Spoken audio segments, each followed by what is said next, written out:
जी बाबासाहेबांनी घटनेत आणली आणि तिच्यात जी मार्गदर्शक तत्व जी नीतिमूल्य दिलेली होती त्याची पायमल्ली होती आणि संपूर्ण लोकशाहीला सुरून लागलं जातं.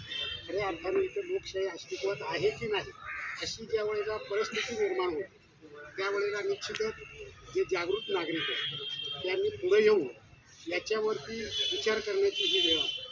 आणि दुर्दैवाने म्हणजे एका बाजूला आपण साक्षरतेच्या बाबतीत फार पुढे गेलो असं आपण आव्हान तिसरी महासत्ता एका बाजूला आपण म्हणतो आणि ज्यांनी पूर्ण आयुष्य 95 वर्षी एका माणसाला की मूलभूत ज्या गोष्टी आहेत त्या आपल्याला मिळालेल्या नाही आहेत आणि संपूर्ण लोकशाहीचा ऱ्हास होतो.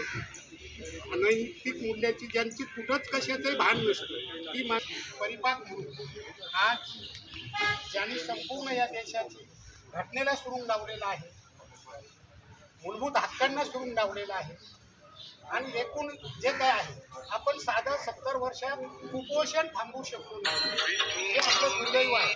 आजही पुणे जिल्ह्यात सुद्धा कुपोषित बालकं भेटत असतील जे विद्येचं माहेर घेऊन आणि म्हणून ज्यांनी आयुष्यभर मूलभूत प्रश्नांवरती काम केलं ते वयाच्या 95व्या वर्षी इथं ही लोकशाही सुदृढ व्हावी, इथं जे मूलभूत हक्क आहेत ते मिळावेच त्याच्यासाठी बाबा इच्छित आणि म्हणून जे काही या चळवळीशी कनेक्टेड जे लोक आहेत त्यांना त्या वकिलांना सगळ्यांना वाटतं की आपण सगळ्यांनी जाऊन बाबांना पाठिंबा दिला पाहिजे. म्हणून जे काही इथं आम्ही 10-15 जण आलेले आहोत की याच्यामध्ये सगळेच जर माणसं परिवर्तनाच्या लढाईतले असतील तर कदाचित हे जे आता परिवर्तन झालं आहे ते असं परिवर्तन झालं नसतं. ते मूलभूत काहीतरी विचार करून देशाच्या इतिहासामध्ये पहिल्यांदा अशी घटना घडली का लोकशाहीचा अक्षरशः खून झालेला आहे आणि विरोधी पक्ष अस्तित्वातसुद्धा विरोधी पक्षाचा नेता नसेल तर खऱ्या अर्थाने कारण बाबासाहेबांनी घटना लिहितानाच त्याच्यात म्हटलं होतं का विरोधी पक्ष हा